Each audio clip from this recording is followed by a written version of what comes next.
أشهد أن محمد رسول الله.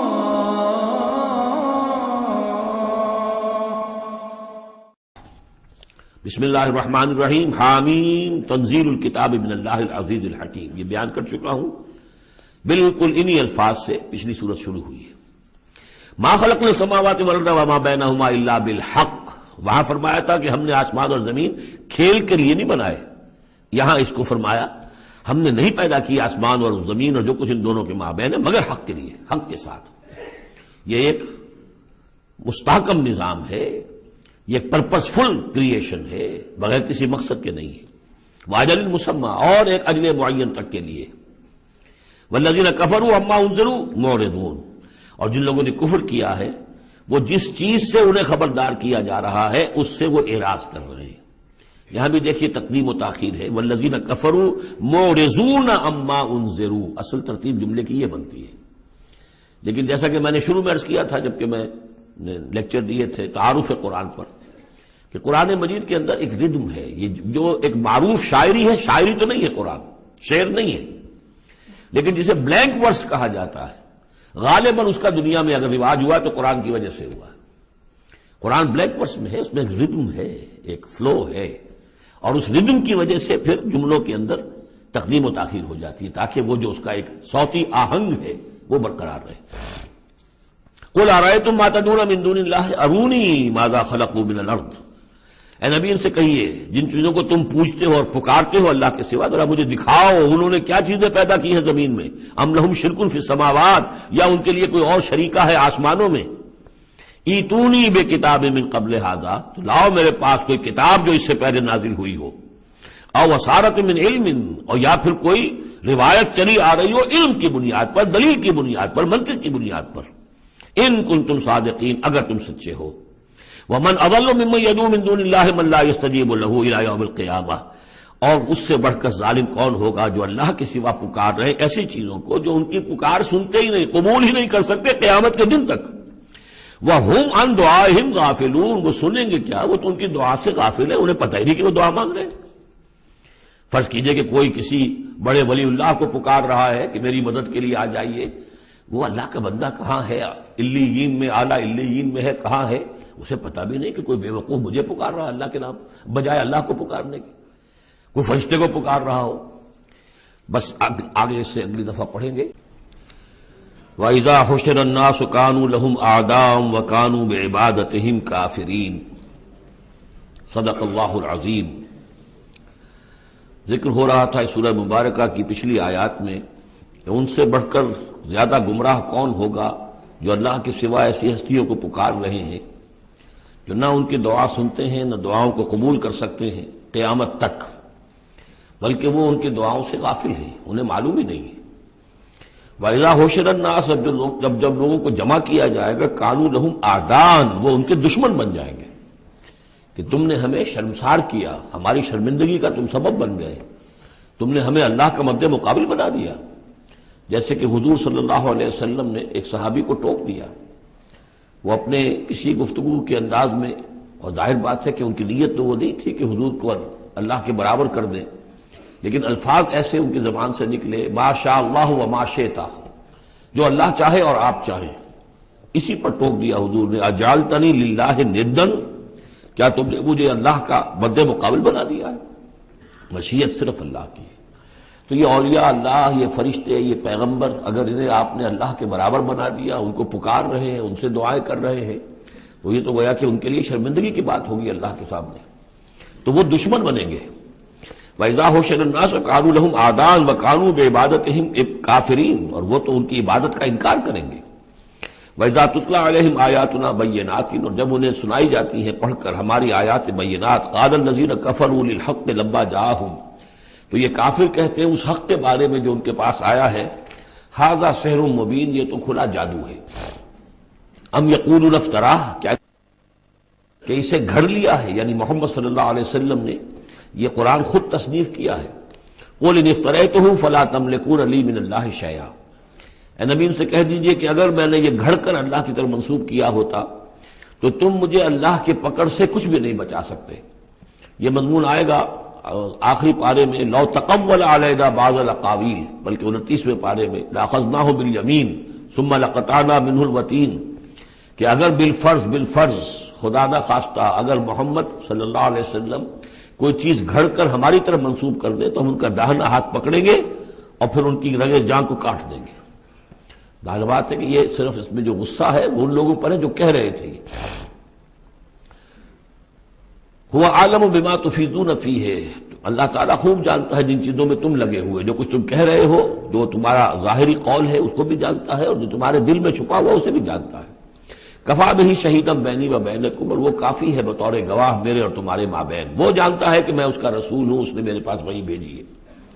وہو الغفور الرحیم، اور وہ بخشنے والا ہے، رحم فرمانے والا۔ قل ما کنت بدعا من الرسل، اے نبی ان سے یہ بھی کہیے کہ میں کوئی نیا نویلا رسول تو نہیں ہوں، کوئی پہلا رسول ہوں تو نہیں ہوں میں کہ مجھ سے پہلے کوئی رسول آئے نہ ہوں۔ بہت سے رسول آئے ہیں، ہاں میں آخری رسول ضرور ہوں، لیکن میں کوئی نیا سا رسول تو نہیں ہوں کہ کوئی ایک نئی بات ہو بالکل۔ بدعت، اسی سے وہ بدعت کا لفظ بنا ہے ہمارے ہاں، جو چیز دین میں نہیں ہے اور لا کر اس کو آغاز کر دیا جائے تو در حقیقت وہ بدعت ہے۔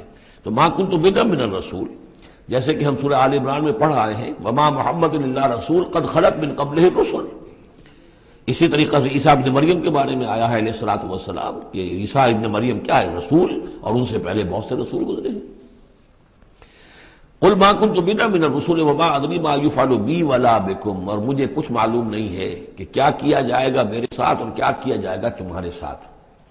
یعنی اس سے مراد یہ نہ سمجھیے کہ حضور کو یہ معلوم نہیں تھا کہ آخرت میں میرے ساتھ کیا کیا جائے گا، وَلَلْآخِرَةُ خَيْرٌ وَأَبْقَىٰ، حضور کے لیے تو یقیناً آخرت جو بہت بہتر ہے، لیکن یہ کہ ابھی کیا ہونے والا ہے، کل کیا ہونے والا ہے۔ ظاہر بات ہے کہ طائف آپ گئے تھے تو بڑی امیدیں لے کر گئے تھے نا، لیکن یہ کہ وہاں جا کر جو صورتحال ہوئی گویا کہ وہ حضور کی توقعات کے بالکل خلاف تھی۔ آپ کو تو امید تھی کہ کوئی نہ کوئی بڑا جو وہاں کا سرداروں میں سے کوئی نہ کوئی اگر مان لے گا میری بات کو تو میں پھر اپنا، چونکہ مکے میں تو اب ابو طالب کا انتقال ہو گیا اور وہی دنیاوی اعتبار سے میرے لیے پروٹیکشن کا ذریعہ تھے، لہذا اب کوئی اگر بڑا رئیس اور بڑا کوئی سردار جو ہے طائف کا وہ ایمان لے آئے تو میں اپنا یہ مرکز وہاں شفٹ کر دوں، لیکن یہ کہ وہاں وہ بات پوری نہیں ہو سکی۔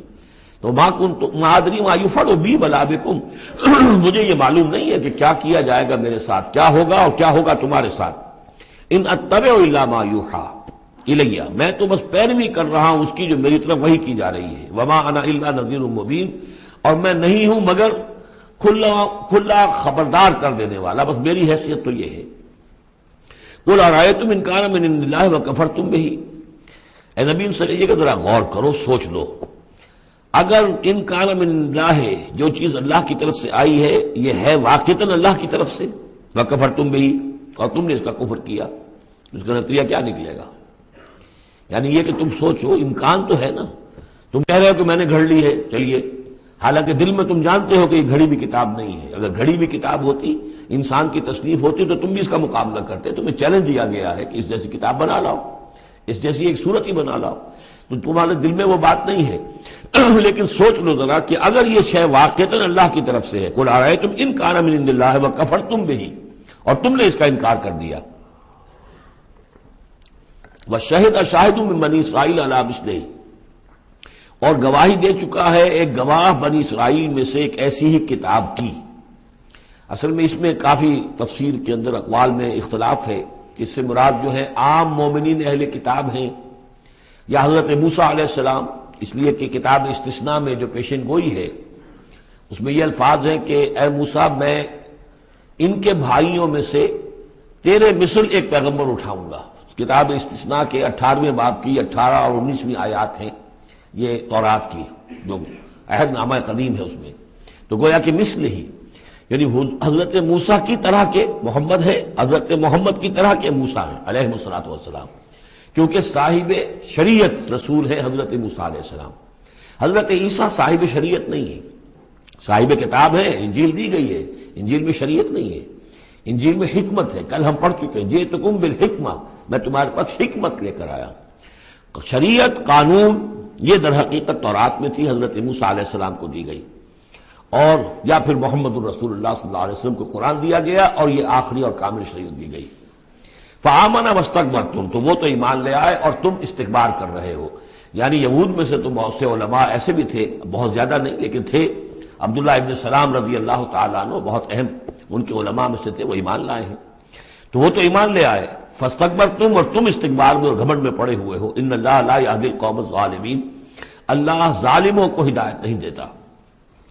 وقال الذین کفروا للذین آمنوا لو کان خیرا ما سبقونا الیہ، اور کہا ان لوگوں نے جنہوں نے کفر کی روش اختیار کی ان لوگوں کے بارے میں جو ایمان لائے، کیونکہ ان میں سے زیادہ تر جو حضور کے آس پاس ہوتے تھے، اس لیے کہ بہرحال ان میں بڑے بڑے لوگ بھی تھے جو ایمان لائے تھے حضور پر، حضرت عثمان ابن عفان بھی تھے، بڑے بڑے گھرانے کے فرد تھے، عبد الرحمن ابن عوف بھی تھے، وہ بھی کوئی غرباء اور فقراء میں سے تو نہیں تھے، طلحہ اور زبیر بھی تھے تو وہ بھی بڑے اونچے خاندانوں سے تھے، لیکن یہ کہ عام طور پر حضور کے آس پاس جو ہوتے ہیں یہ لوگ اپنے اپنے کاموں کے اندر بھی مصروف ہوتے تھے، لیکن جو غرباء تھے وہ حضور کے ارد گرد زیادہ موجود رہتے تھے، اور یہ بات بار بار آ چکی ہے حضرت نوح کے بیان میں بھی اور پھر حضور کے بارے میں بھی کہ اے محمد تمہارے گرد تو ہم بیٹھے ہوتے ہیں ہمارے کمی کاری لوگ، بڑے گھٹیا لوگ، ہمارے پست طبقات کے لوگ جو ہیں، کوئی غلام ہے ہمارا، کوئی اور یہاں پہ محنت مزدوری کرنے والا ہے، تو ہمارے شایان شان نہیں ہے کہ ہم آپ کے پاس آ کر بیٹھیں، یعنی ذرا ان کو اپنے سے دور کرو، جس پر کہ اللہ تعالیٰ نے کئی مرتبہ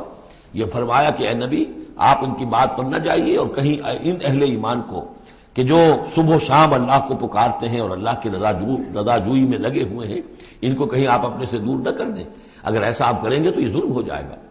لیکن بہرحال ان کا کہنا یہ تھا کہ اگر یہ لوگ جو ہیں، اگر واقعتاً یہ خیر ہوتا، لو کانا خیرن ما سبقونا، اگر یہ واقعتاً خیر ہوتا قرآن اور یہ دین، تو یہ لوگ جو ہیں یہ اس میں سبقت نہ کرتے ہم سے، بڑے ہم ہیں، سمجھدار ہم ہیں، دانشور ہم ہیں، ایلیٹ آف دی سوسائٹی ہم ہیں، تو ہم نے تو پیش قدمی کی نہیں ہے، لیکن یہ لوگ پیش قدمی کر رہے ہیں، تو اس کا مطلب ہے کہ یہ بات بھی گھٹیا ہی ہے جو تم پیش کر رہے ہو، جس کو گھٹیا قسم کے لوگ قبول کر رہے ہیں۔ یہ طنز ہے اس میں چھپا ہوا۔ وقال الذین کفروا للذین آمنوا لو کان خیرا ما سبقونا وَإِذْ لَمْ يَهْتَدُوا بِهِ فَسَيَقُولُونَ هَذَا إِفْكٌ قَدِيمٌ، اور جب یہ اس قرآن کے ذریعے سے ہدایت نہیں پا رہے تو کہتے ہیں کہ یہ تو گھڑا ہوا چیز، گھڑی ہوئی چیز ہے، افک ہے، پرانی شے ہے۔ وَمِن قَبْلِهِ کتاب موسیٰ اماما ورحمہ، حالانکہ اس سے پہلے موسیٰ کی کتاب موجود تھی اور اب بھی ہے، اماما ورحمہ، وہ بھی رہنمائی کرنے والی ہے اور رحمت ہے۔ وَهَذَا کتاب مصدق لسانا عربیا، اور یہ کتاب نازل ہوئی ہے اس کی تصدیق کرتے ہوئے، یعنی تصدیق دونوں معنی میں، ایک تو کہ قرآن تصدیق کرتا ہے کہ تورات اللہ کی کتاب تھی، اللہ کی کتاب ہے، اگرچہ اس میں تحریف کر دی گئی ہے لیکن بہرحال اللہ کی کتاب تھی۔ انا انزلنا التوراۃ فیہا ھدی ونور، ہم نے تورات نازل کی تھی، اس میں ہدایت بھی تھی، نور بھی تھا۔ پھر انجیل کے بارے میں فیہ ھدی ونور، قرآن دونوں کی تصدیق کرتا ہے۔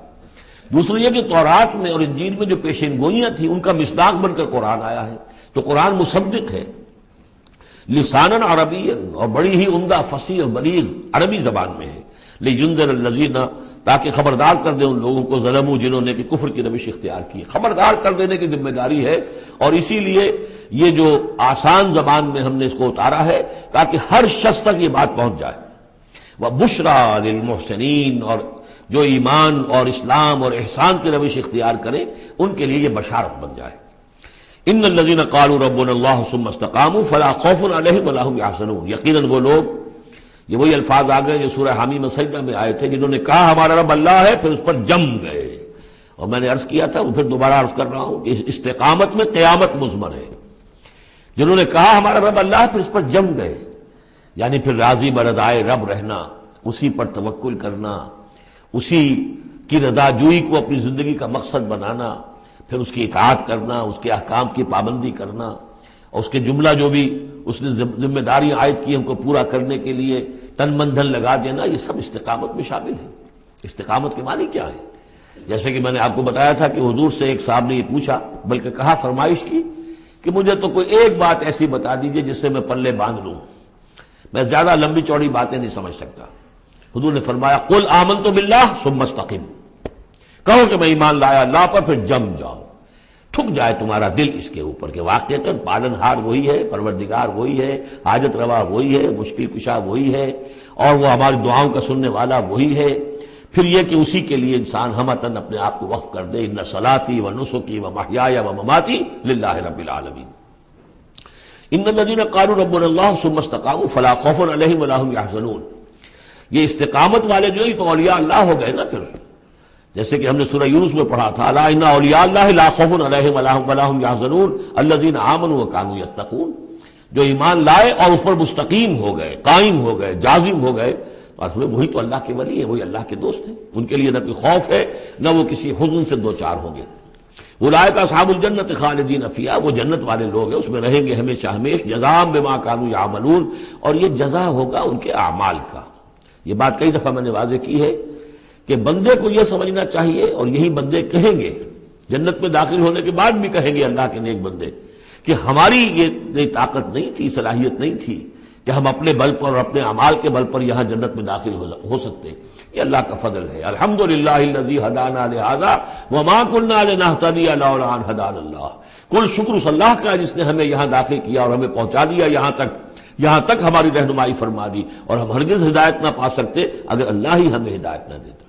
لیکن اللہ تعالیٰ بار بار کہتا ہے کہ ٹھیک ہے، لیکن یہ کہ تمہارے اعمال تھے، تم نے بھی محنت کی تھی، تم نے فیصلہ کیا تھا، اما شاکرم و اما کفورا، جو ہم نے تمہیں اختیار دے دیا تھا، تم نے ہمارے شکر گزار بندے بن کر زندگی گزارنے کا فیصلہ کیا، ہم نے قدر افزائی فرمائی، ہم نے تمہیں توفیق دی، ہم نے تمہارے راستے کی رکاوٹوں کو جو ہے آسان کر دیا، لیکن یہ کہ بہرحال تمہارا عمل اس میں شامل ہے۔ جزاء بما كانوا يعملون، یہ در حقیقت بدلہ ہوگا ان کے اعمال کا۔ ووصینا الانسان بوالدیہ حسنا، اور ہم نے وصیت کی انسان کو، تاکید کی انسان کو اس کے والدین کے بارے میں احسانا، کہ اس کے ساتھ احسان کی روش، نیک سلوک، خدمت۔ اور اس میں بھی خاص طور پر والدہ کا معاملہ جو ہے یہ سورہ بنی اسرائیل میں بھی ہے اور یہاں بھی ہے، وہاں بھی آیا تھا ووصینا الانسان بوالدیہ حملتہ امہ وہنا علی وہن وفصالہ فی عامین۔ تو والدین میں جو ہے والدہ کا حق فائق ہے والد کے حق پر، ویسے دونوں کے ساتھ اس نے سلوک ہو، دونوں کا ادب ہو۔ وَإِمَّا يَبْلُغَنَّ عِندَكَ الْكِبَرَ أَحَدُهُمَا أَوْ كِلَاهُمَا فَلَا تَقُل لَّهُمَا أُفٍّ وَلَا تَنْهَرْهُمَا وَقُل لَّهُمَا قَوْلًا كَرِيمًا، یہ ہم پڑھ چکے ہیں، لیکن یہاں بھی اور وہاں بھی خاص طور پر والدہ کا، اس لیے کہ مشقت جو ہے پیدائش میں ساری کی ساری مشقت جو ہے ماں کی ہے، باپ کا کیا حصہ ہے؟ وہ تو ایک کوئی اس کی لذت کا لمحہ ہوتا ہے، وہ اس کے اندر اس نے وہ بوند ٹپکائی اور فارغ۔ اب وہ ساری مصیبت کون جھیل رہی ہے؟ وہ عورت جھیل رہی ہے، ماں جھیل رہی ہے۔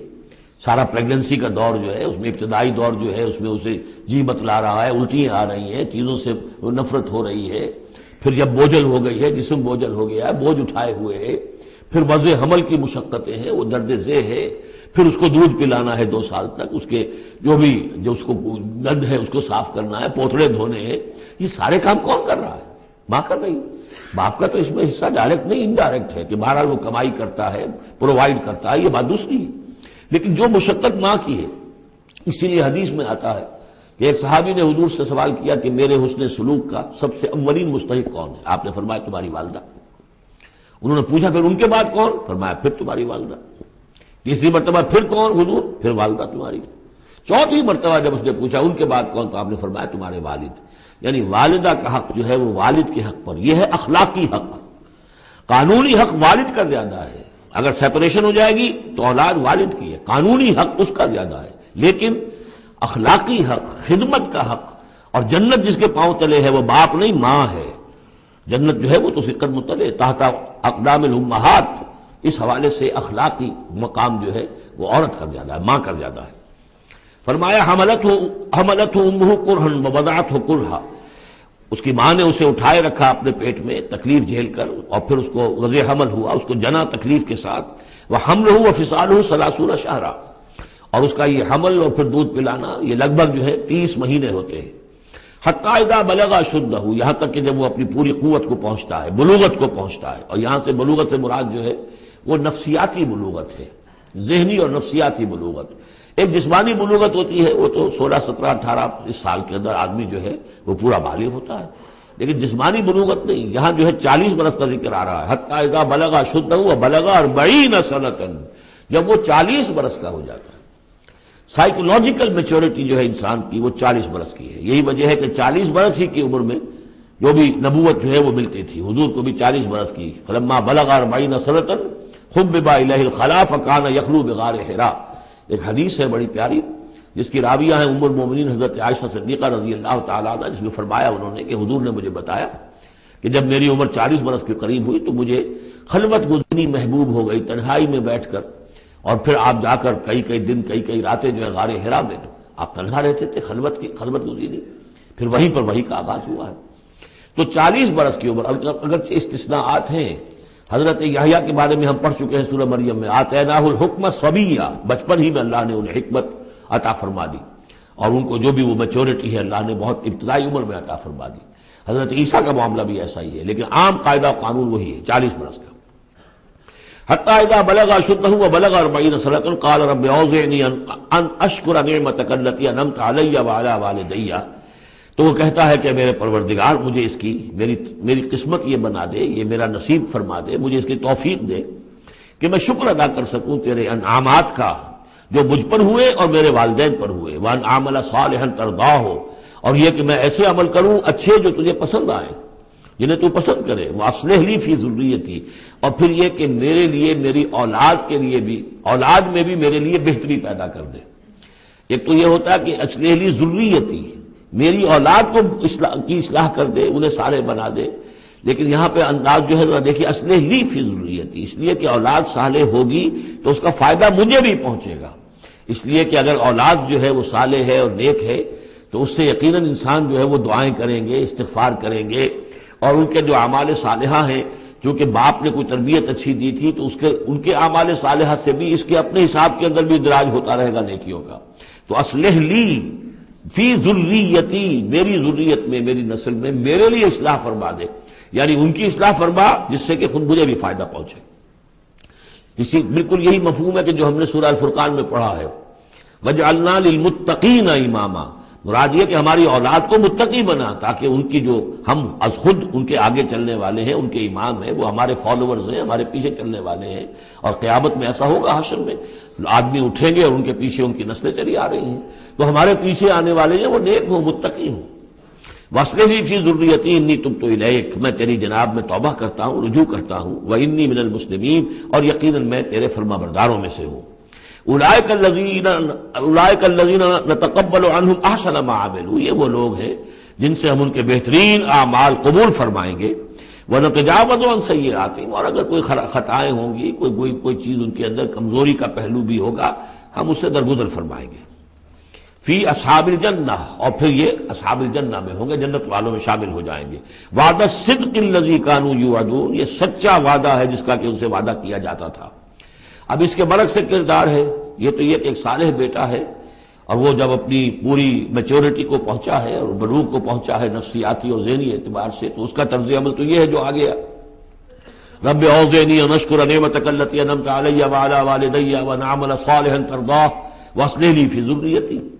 ایک دوسرا برعکس کردار ہے، والذی قال لوالدیہ اف لکما اتعداننی ان اخرج وقد خلت القرون من قبلی، اور وہ شخص جو اپنے والدین سے کہتا ہے، والدین مسلمان ہیں لیکن بیٹا آوارہ ہو گیا ہے یا ذہنی طور پر جو ہے وہ گمراہ ہو گیا ہے، وہ نہ آخرت کو مان رہا ہے نہ اللہ کو مان رہا ہے، کسی اور رخ پہ جا رہا ہے، تو وہ اپنے والدین سے کہتا ہے اف لکما، میں بڑا بیزار ہوں آپ سے، یہ کیا آپ لوگوں نے ڈھکوسلے تراش رکھے ہیں، یہ کیا آخرت واخرت کی آپ مجھے دھمکی دیتے رہتے ہیں، اتعداننی، کیا آپ مجھے اس بات سے ڈراتے ہیں، وعدہ دیتے ہیں، دھمکاتے ہیں، ان اخرجا، کہ مجھے نکالا جائے گا، دوبارہ زندہ کیا جائے گا، وقد خلت القرون من قبلی، مجھ سے پہلے نہ معلوم کتنی نسلیں بیت چکی ہیں، ہزارہا لوگ نسل بعد نسل ختم ہو چکے ہیں، تو میں تو ان باتوں کو ماننے والا نہیں ہوں، یہ آپ کے ڈھکوسلے ہیں، یہ پرانی باتیں ہیں، دقیانوسی باتیں ہیں۔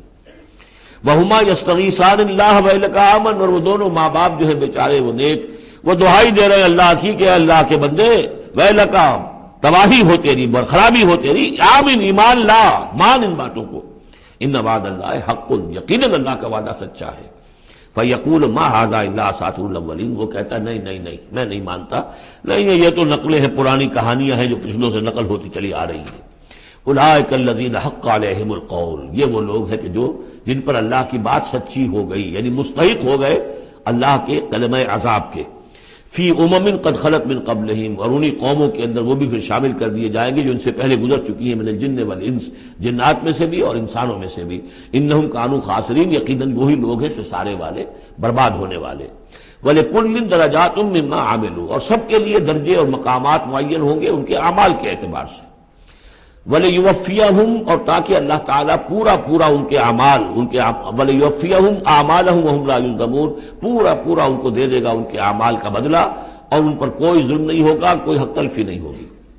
وَيَوْمَ يُعْرَضُ الَّذِينَ كَفَرُوا عَلَى النَّارِ، اور جس دن کہ یہ کافر پیش کیے جائیں گے آگ پر، اور اس وقت ان سے کہا جائے گا اذهبتم طیباتکم فی حیاتکم الدنیا واستمتعتم بها، دیکھو بھائی تم نے اپنے جو مزے لینے تھے، لوٹنے تھے، عیش کرنے تھے، وہ تم دنیا کی زندگی میں کر چکے ہو۔ تم نے وہاں حرام خوریاں کی، حلال اور حرام کی تمیز کو ختم کیا، تم نے وہاں عیش کیے۔ اذهبتم طیباتکم، اپنی مزے کی چیزیں جو ہے وہ تم لے جا چکے، فی حیاتکم الدنیا، تم اپنی دنیا کی زندگی میں، واستمتعتم بها، اور اس سے تم نے بہت فائدہ اٹھا لیا۔ فَالْيَوْمَ تُجْزَوْنَ عَذَابَ الْهُونِ بِمَا كُنتُمْ تَسْتَكْبِرُونَ فِي الْأَرْضِ بِغَيْرِ الْحَقِّ، تو آج اب تمہیں بہت ہی اہانت آمیز عذاب دیا جائے گا، ذلت کا عذاب، بسبب اس تکبر کے جو تم کرتے رہے ہوئے زمین میں ناحق، وَبِمَا كُنتُمْ تَفْسُقُونَ، اور جو تم نے وہاں پر نافرمانیاں کی ہیں اور ہمارے احکام کو توڑا ہے۔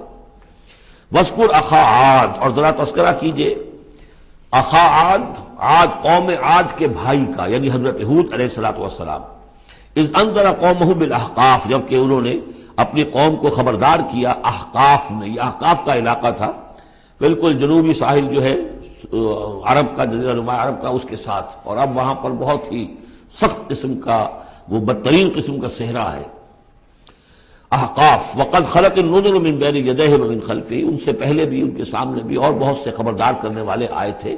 یہ میں نے عرض کیا تھا کہ انبیاء متعدد آ کر پھر آخری کوئی رسول آتا تھا کہ جو پھر آخری اتمام حجت کرتا تھا۔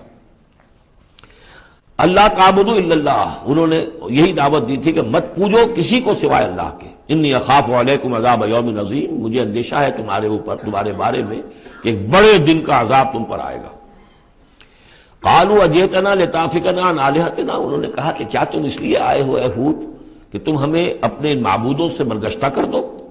فاتنا بما تعدنا ان کنت من الصادقین، تو اگر تم سچے ہو تو جس عذاب کی دھمکی ہمیں دے رہے وہ لے آؤ۔ قال انما العلم عند اللہ، انہوں نے کہا کہ اس کا علم تو اللہ کے پاس ہے، کل علم اللہ کے پاس ہے، وہ عذاب آئے گا، کب آئے گا، کس صورت میں آئے گا، میں نہیں جانتا، وہ اللہ جانتا ہے۔ وَأُبَلِّغُكُم مَّا أُرْسِلْتُ بِهِ، اور میں تو تمہیں پہنچا رہا ہوں وہ جو اس نے مجھے دے کر بھیجا ہے، جو پیغام اس نے دیا میں پہنچا رہا ہوں، میرا کام انذار ہے، ابلاغ ہے، پہنچا دینا ہے، واضح کر دینا ہے۔ وَلَٰكِنِّي أَرَاكُمْ قَوْمًا تَجْهَلُونَ، لیکن میں دیکھ رہا ہوں کہ تم نے بہت جہالت کی روش اختیار کر لی ہے، بجائے اس کے کہ میری بات پر غور کرو، دیکھو، سوچو، دل میں اترے تو اسے قبول کرو، تم نے تو گویا کہ ادھار کھائے بیٹھے ہو اس کی نفی پر اور اس کو نہ ماننے پر، تو تم جہالت پر اتر آئے ہو۔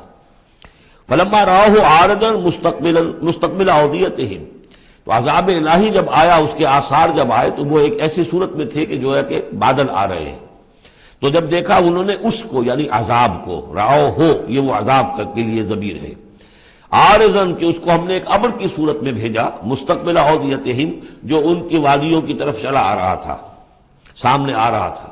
قالوا هذا عارض ممطرنا، ان کو یہ تو بادل آ گئے، ابر ہے، اب بارش ہوگی، جلتھل ہو جائیں گے، مطر آ رہی ہے۔ بل هو ما استعجلتم به، نہیں، یہ تو وہ شے جس کی تم نے جلدی مچائی تھی کہ لے آؤ عذاب اگر لا سکتے ہو۔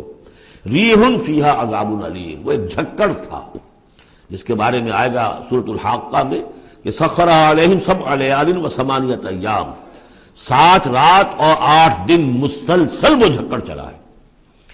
ریح فیہا عذاب علیم، وہ جھکڑ ہے جس میں بہت بڑا عذاب ہے۔ تدمر کل شیء بامر ربھا، وہ ہر شے کو اپنے رب کے حکم سے اٹھا کر پٹکتی تھی، وہ ہوا جو ہے اٹھاتی تھی اور پٹکتی تھی۔ تدمر، جیسے کسی درخت کی جڑ سے اکھاڑا جائے پھر پھینک دیا جائے، اور وہ چونکہ تھے بھی بڑے طویل القامت لوگ، تو بڑے بڑے ستونوں کی طرح پھر پڑے تھے، کاجاد النخل خاویہ، جیسے کہ وہ کھجوروں کے تنے پڑے ہوئے ہیں زمین کے اوپر۔ تدبر کل شیء بامر ربھا فاصبحوا لا یری الا مساکنہم، پھر وہ ایسے ہو گئے کہ اب کچھ نظر نہیں آ رہا تھا سوائے ان کے مسکنوں کے، ان کے گھر نظر آ رہے ہیں، ان کی حویلیاں، ان کی بلڈنگیں، لیکن وہاں اس میں بسنے والا اب کوئی نظر نہیں آ رہا۔ کذالک نجزی القوم المجرمین، اسی طرح ہم بدلہ دیا کرتے ہیں مجرموں کی قوم کو۔ وَلَقَدْ مَكَّنَّاهُمْ فِي مَا إِن مَّكَّنَّاكُمْ فِيهِ، اب یہاں قریش سے، مکے والوں سے خطاب ہو رہا ہے، ان کو ہم نے جو تمکن عطا کیا تھا زمین میں، جو مال و اسباب دیا تھا، جو طاقت دی تھی، فِي مَا إِن مَّكَّنَّاكُمْ فِيهِ، اس میں اتنا تمکن تمہیں ہم نے نہیں دیا، اتنی طاقت تمہارے پاس نہیں ہے۔ ان کی تہذیب، جیسا کہ میں عرض کر چکا ہوں، وہ شداد کا جو شہر تھا، اب اس کے جو ہے باقیات وہ نظر آ چکے ہیں سیٹلائٹس کے ذریعے سے کہ زمین کے نیچے جو ہے بہت گہرے وہ موجود ہیں، جو ان کے اوپر عذاب آیا اور اس کے اوپر لیکن وہ دبے ہوئے موجود ہیں۔ اس کے بڑے بڑے جو ہیں ستون جو بنائے تھے انہوں نے، غالباً 30 بڑے بڑے ان کی فصیل کے ساتھ جو ہے پلرز ہیں جن کو گن لیا گیا ہے، وہ موجود ہیں۔ یہ ساری نشانیاں اب ایک ایک کر کے ظاہر ہوں گی۔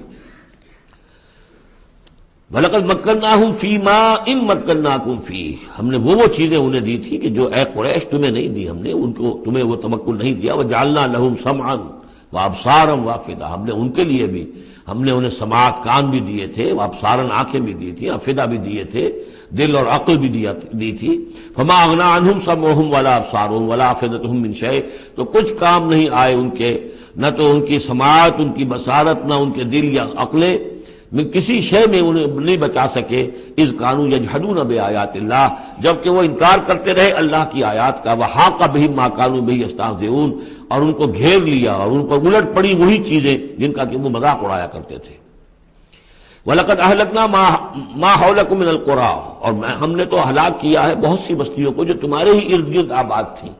میں وہ نقشہ بنا کے بھی آپ کو دکھا چکا ہوں کہ یہ تمام جو احقاف یہ گویا کہ مکے کے جنوب مشرق میں تھے، سمود کا علاقہ جو ہے مکے کے شمال میں تھا، اسی شمال کے رخ پر جو ہے پھر وہ مدین کا علاقہ، اور پھر یہ کہ ادھر ڈیڈ سی کے ساتھ ساحل پر اس کے بھی اب حال ہی میں خبر آئی ہے کہ اس کے بھی جو کھنڈرات وغیرہ ہیں وہ بحرۂ ڈیڈ سی جو ہے بحرۂ مردار، اس کے اندر پانی کے نیچے وہ موجود ہیں۔ ابھی ان کی تلاش ہو گئی ہے، وہ نکل آئے ہیں، مطلب یہ کہ ان معلوم ہو گئے ہیں، انکشاف ہو گیا ہے۔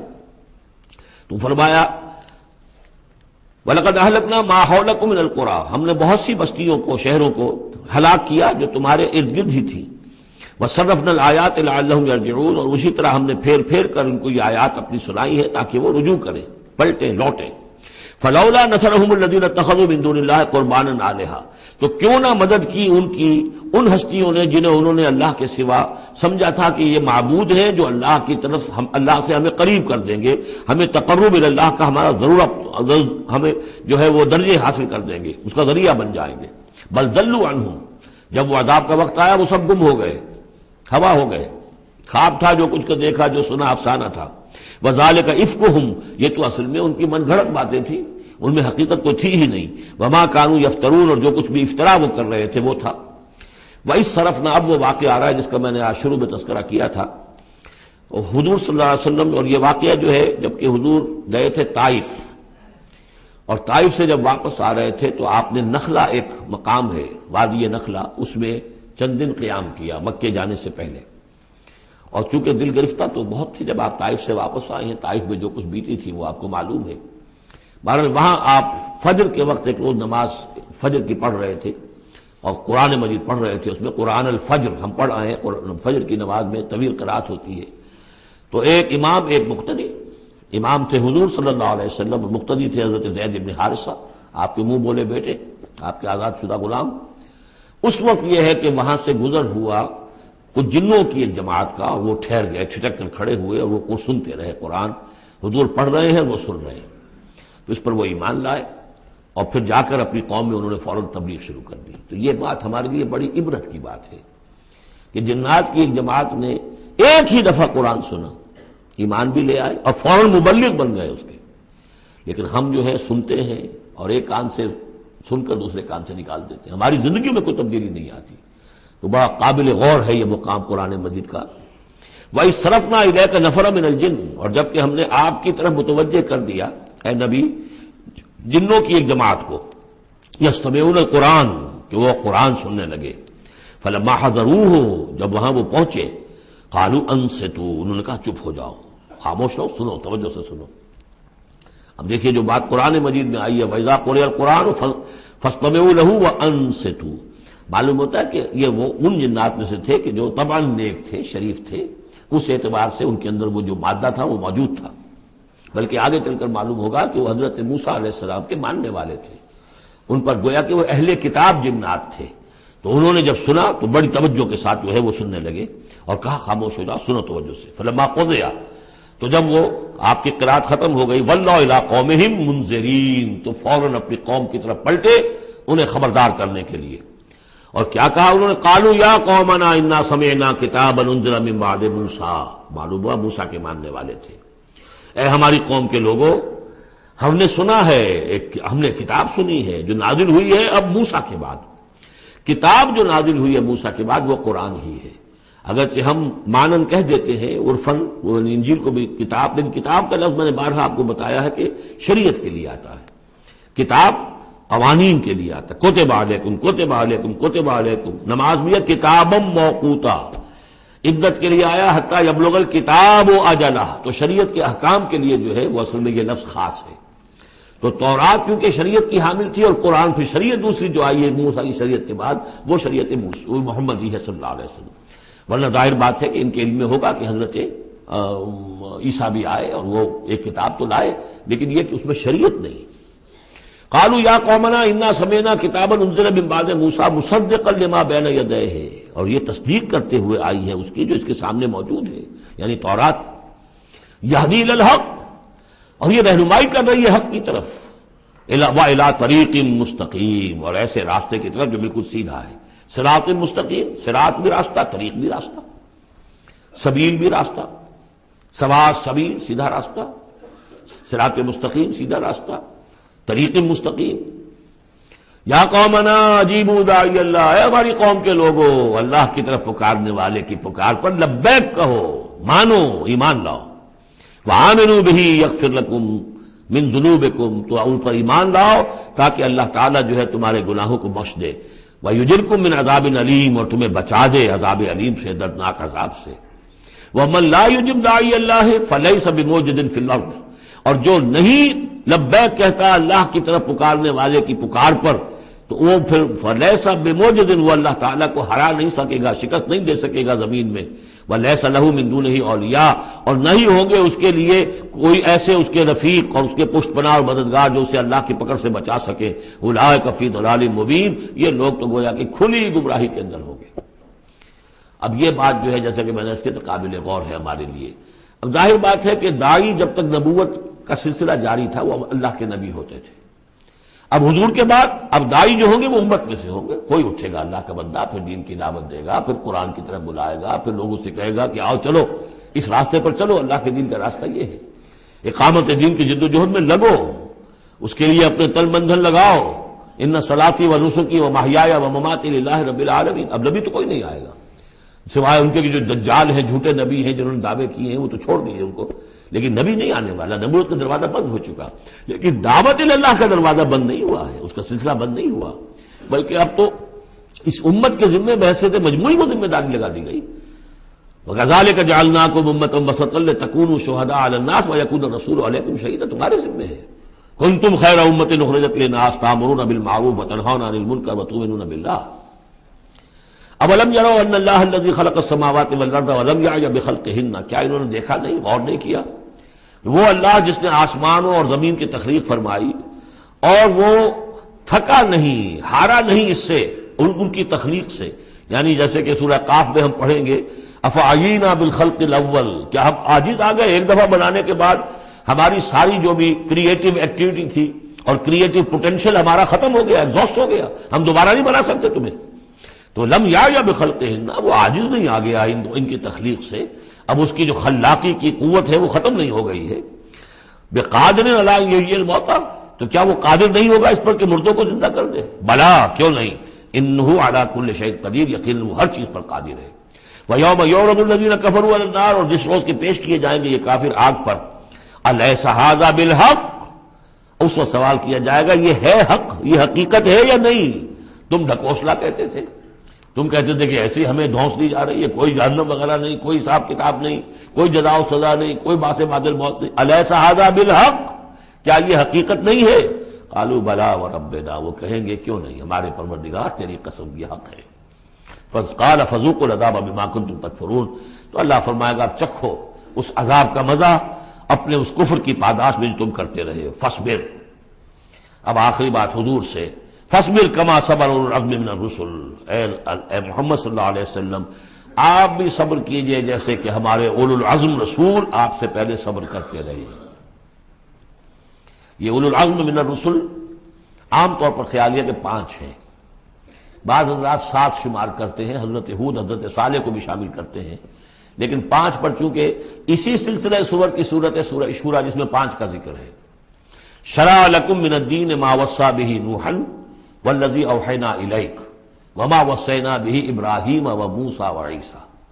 حضرت نوح، حضرت ابراہیم، حضرت موسیٰ، حضرت عیسیٰ اور حضرت محمد صلی اللہ علیہ وسلم علیہ السلام، یہ اولو العزم من الرسل ہیں۔ اور اس میں جو یوں سمجھیے کہ عزم اور صبر کا معاملہ جو ہے اس میں حضرت ایک اعتبار سے حضرت نوح سب سے آگے ہے، 950 برس تک جو ہے انہیں صبر کرنا پڑا، فلبث فیہم 1000 سنۃ الا 50 عاما۔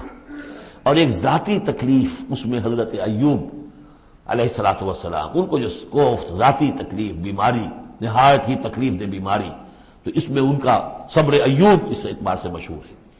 فاصبر کما صبر اولو العزم من الرسل، صبر کیجئے جیسے کہ ہمارے اولو العزم پیغمبر صبر کرتے رہے۔ ولا تستعجل لهم، اور ان کے لیے جلدی نہ کیجئے۔ کیا مطلب؟ یہ خیال جو کبھی شاید حضور کے دل میں بھی آ جاتا ہو، لیکن یہ کہ دوسرے مسلمانوں کے دلوں میں آنا تو بالکل قرین قیاس ہے کہ اللہ تعالیٰ ان کو پکڑتا کیوں نہیں؟ یہ کس طریقے سے بلال کو کیسے مار رہا ہے یہ امیہ ابن خلف، اللہ تعالیٰ اس کا ہاتھ چھل کیوں نہیں کر دیتا؟ وہ تو علی کل شیء قدیر ہے۔ اور اس قوم کو کب تک یہ مہلت دی جائے گی؟ کیوں نہیں ان پر عذاب آ جاتا جیسے کہ عذاب آیا تھا پچھلی قوموں کے اوپر؟ فرمایا نہیں، ولا تستعجل۔ پچھلی سورت بھی اسی پر ختم ہوئی تھی کہ اے نبی اہل ایمان سے یہ کہیے کہ ذرا ان کو ابھی معاف کریں، ابھی ان کو کچھ عرصے کے لیے، چونکہ جو ہمارا ابھی فیصلہ جو ہے وہ یہ ہے کہ ابھی وہ وقت عذاب کا نہیں آیا ہے، تو ابھی یہ ذرا درگزر کرتے رہیں۔ وہی بات یہاں خاص طور پر واحد کے صیغے میں خطاب کر کے حضور سے کہی جا رہی ہے۔ فاصبر کما صبر اولو العزم من الرسل ولا تستعجل لهم، تستعجل لهم ان کے لیے جلدی نہ کیجیے۔ کانہم یوم یرون ما یوعدون، جس دن کے یہ دیکھیں گے اس عذاب کو، جب عذاب آئے گا تو ایسے محسوس کریں گے لم یلبسوا الا ساعۃ من نہار، کہ نہیں رہے تھے مگر دن کی کسی ایک حصے میں، ایک گھڑی دن کی صرف۔ بلاغ، یہ ہے پہنچا دینا، ھذا بلاغ، لیکن ھذا یہاں پر محذوف ہو گیا، ھذا بلاغ، بلاغ یہ پہنچا دینا ہے۔ فہل یہلک الا القوم الفاسقون، تو ہلاک تو وہی کیے جائیں گے، کون ہلاک کیا جائے گا سوائے ان کے کہ جو نافرمان لوگ تھے۔ یہاں یہ جو 8 سورتوں کا ایک سلسلہ چلا آ رہا تھا وہ بھی ختم ہوا، اور یہ کہ جو 5واں جو گروپ ہے مکی اور مدنی صورتوں کا، ان میں سے جو مکیات کا سلسلہ ہے وہ ختم ہو گیا، اور یہ 13 صورتیں ہیں، سورہ سبا، فاطر، پھر یاسین، پھر صافات، پھر صاد، اور پھر یہ 8 صورتیں، سورہ زمر، اور پھر مومن، اور پھر حامیم میں سجدہ، اور شورا، اور زخرف، اور دخان، اور جاسیہ، اور احقاف۔ یہ صورتیں ہیں کہ جہاں مکیات ہیں۔